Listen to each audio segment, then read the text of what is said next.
Thank you, Mr. Chairman. I'm starting off today doing something that I don't normally do, and I'm going to quote Speaker of the House Nancy Pelosi. In March, the Speaker told the Washington Post, and I'm going to quote this, "Impeachment is so divisive to the country that unless there's something so compelling and overwhelming and bipartisan, I don't think we should go down that path because it divides the country." Well, on that, the Speaker and I both agree. And you know who else agrees? The Founding Fathers. The Founding Fathers recognized that crimes warranting impeachment must be so severe, regardless of political party, that there is an agreement that the actions are impeachable. But let's go back to Speaker Pelosi's words just one more time. The Speaker says the case for impeachment must be also compelling. Well, after last month's shift show, this is what we learned. There is no evidence that the President directed anyone to tell the Ukrainians that aid was conditioned on investigation. Aside from the mere presumptions by Ambassador Sondland, there is no evidence that Trump was conditioning aid on investigation. And if you doubt me, just go back to the actual transcript, because never in that call was the 2020 election mentioned, and never in that call was military aid mentioned.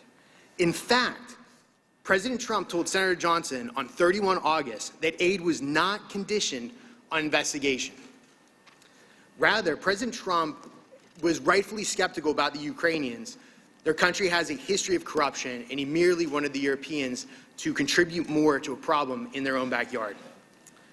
But I think we can all agree that it's appropriate for the President, as a steward of taxpayer dollars, to ensure that our money isn't wasted. I said I wasn't going to go back to Speaker Pelosi, but I do want to go back because I forgot. She also said that impeachment should be only pursued when it's quote-unquote overwhelming. So it's probably not good for the Democrats that none of the witnesses who testified before the Intel Committee were able to provide firsthand evidence of a quid pro quo. But I forgot we're calling it bribery now after the focus group last week, and there's no evidence of bribery either. Instead, the two people who did have firsthand knowledge, the President and President Zelensky, both say there was no pressure on the Ukrainians.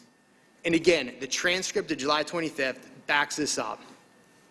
And to go back to Nancy Pelosi one more time, she said that the movement for impeachment should be quote-unquote bipartisan, which is actually the same sentiment echoed by our chairman, Jerry Nadler, who in 1998 said, and I quote, "There must never be a narrowly voted impeachment supported by one of the major political parties and opposed by another."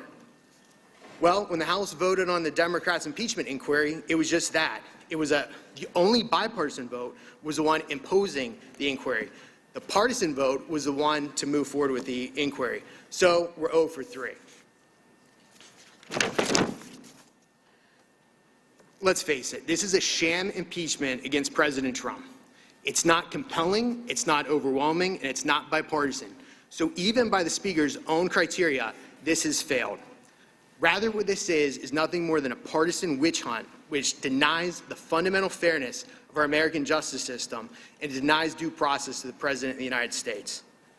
The Democrats' case is based on nothing more than thoughts, feelings, and conjectures, and the thoughts and feelings of a few unelected career bureaucrats. And the American people are absolutely fed up. Instead of wasting our time on this, we should be doing things like passing USMCA, lowering the cost of prescription drugs, and working on our failing infrastructure in this country. With that said, Mr. Turley, I've watched as your words have been twisted and mangled all day long. Is there anything you would like to clarify?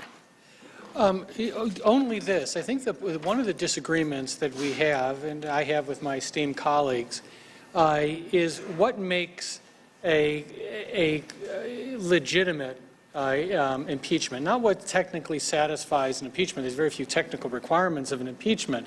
The question is what is expected of you. And my objection is that there is a constant preference for inference over information, for presumptions over proof. That's because this record hasn't been developed.